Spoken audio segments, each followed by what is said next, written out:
So my name is Greta Zarro, and I'm the organizing director with World Beyond War. I'm also a co-founder of Unadilla Community Farm, a nonprofit farm education center in West Edmeston, New York. And Maureen asked me to speak today about my farming work within the context of climate change and militarism. It may seem as if my farming and anti-war work are at odds, but in fact, I see this work as intimately interconnected. Today, I'm going to speak about what I call my two-prong approach to change making, connecting the dots between this work.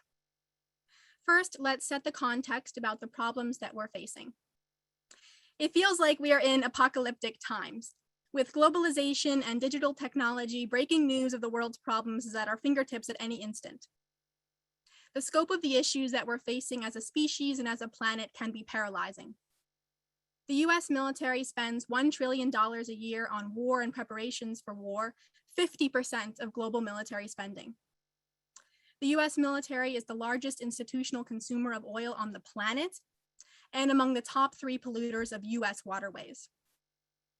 We are experiencing climate catastrophe with epic flooding, fires, increasingly severe storms, and more. I personally was shocked this summer by the poor air quality and the smoky haze we had here in New York as a result of California fires. We cannot escape. Domestically, our infrastructure is crumbling, and tens of millions of Americans live in poverty and are food insecure. Yet, if we diverted just 3% of US military spending, we could end starvation on Earth. Meanwhile, Wall Street fuels a growth model that simply cannot be sustained with the resources we have on this planet. Due to industrialization, much of the world's population is urbanizing, losing connection with the land and the means of production, making us dependent on purchased imports that often have a high carbon footprint and a legacy of exploitation, such as coffee, chocolate, and bananas. And these crises are especially crippling for the rising generation. Young people are uncertain about our future. Our generation no longer has access to the American dream our parents did. We live in a different economy where young people are burdened by student debt and economic inequality is soaring, while basic necessities like universal health care are not secured. The price of living has skyrocketed and life expectancy is dropping. The traditional route of buying a house and getting a stable job for 40 years with a 401k is unattainable to many. I speak with young people who don't think they can ethically bring children into this world, given the problems that we're facing from militarism to climate collapse. Plus, they are worried that if they do have children, they wouldn't have the economic means to support them.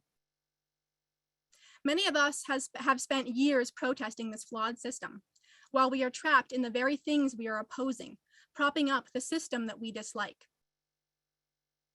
We are not effective activists if we protest fracked gas pipelines and vigil against war while heating our homes with natural gas and banking with Wells Fargo. We are not effective activists if we advocate for a $15 minimum wage while we snack on a cicada banana. To have the capacity to change the world, we need to simultaneously liberate ourselves from the grind and reduce our dependencies on the multinational corporations that are perpetuating climate chaos and militarism worldwide. This is my two-prong approach to change making. Number one, the first prong is what we more traditionally think of as activism. Policy advocacy for system-level change through grassroots organizing. Using tactics from petitions to rallying to direct action to put strategic pressure on key decision makers to change policies to advance our goals for people and the planet.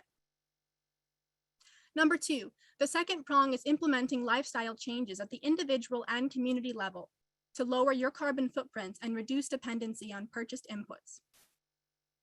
This involves mapping out everything you consume, from food to clothing to cosmetics to the building materials for your home, and how you could eliminate it, make it yourself, or source it more ethically and sustainably.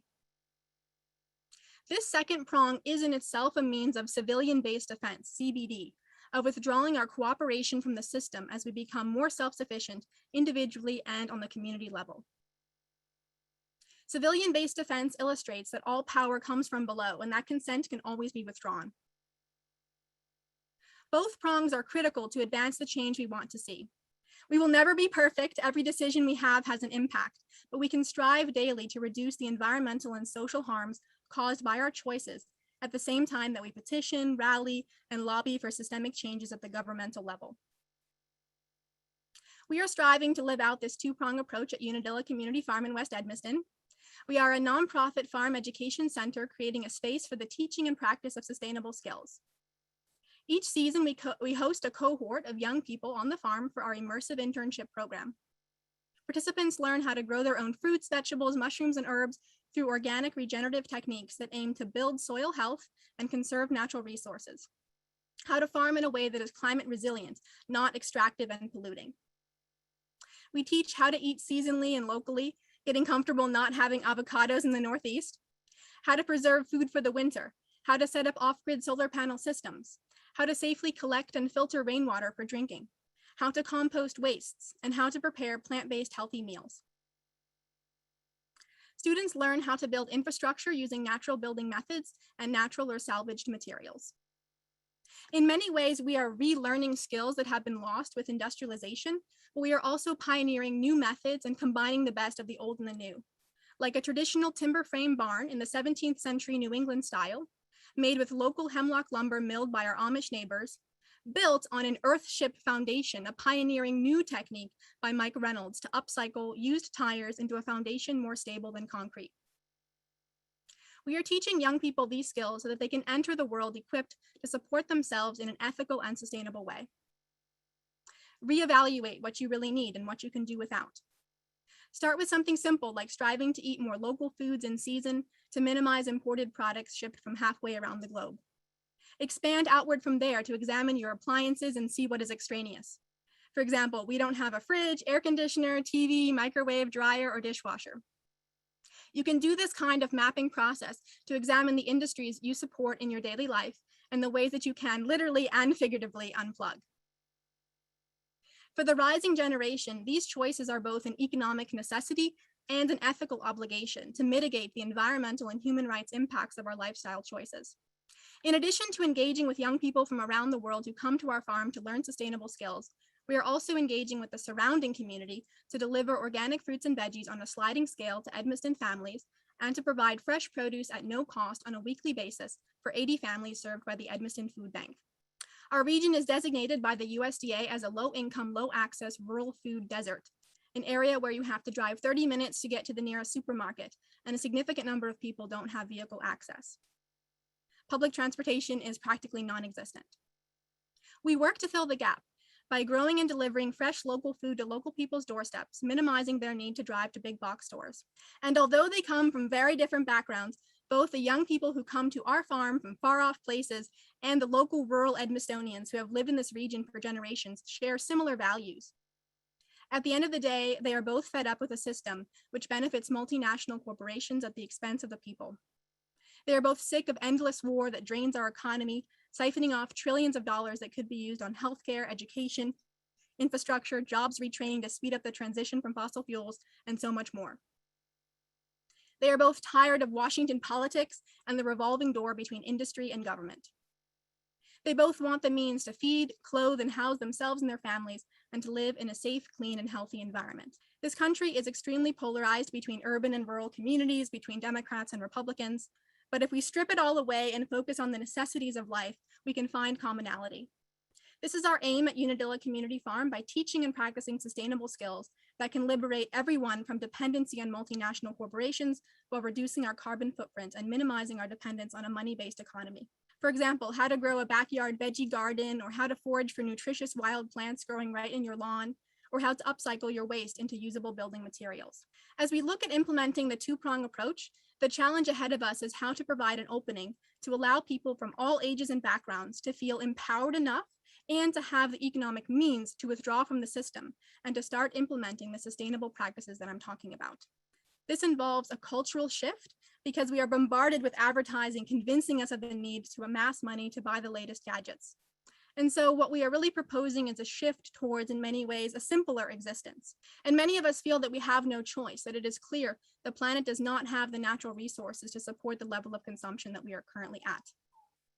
In other words, what I'm proposing is a shift where instead of a Starbucks latte, which props up the unethical and carbon-intensive coffee industry, it becomes cool to harvest dandelion root from our lawns and make a delicious roasted dandelion tea. Not only is a cultural shift needed, but also economically. People need to feel financially secure enough to make the leap to an alternative lifestyle. Unadilla Community Farm was founded by a group of millennials From those original founding members, many of them were burdened by student debt and had to leave the farm to return to 9-to-5 jobs in order to make their monthly loan payments.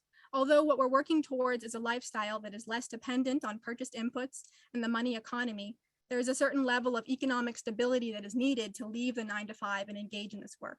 And that's why all of our programming at Unadilla Community Farm is free to youth participants who live on the farm for an immersive residential program covering room and board, trainings, classes at no cost to them. In conclusion, this work will not be easy. We're talking about shifting norms and overcoming massive economic inequality in the context of climate change and rampant militarism. It is easy to get discouraged by the challenges that we face, but the two-prong approach gives me hope because as we advocate for policy change to redirect the military budget towards basic human and environmental needs, we can also be the change by tangibly building the alternative world that we want to see. There's a reason why young people are flocking to farm-based education programs like ours, and that's because it feels actionable to learn these skills to implement real change now.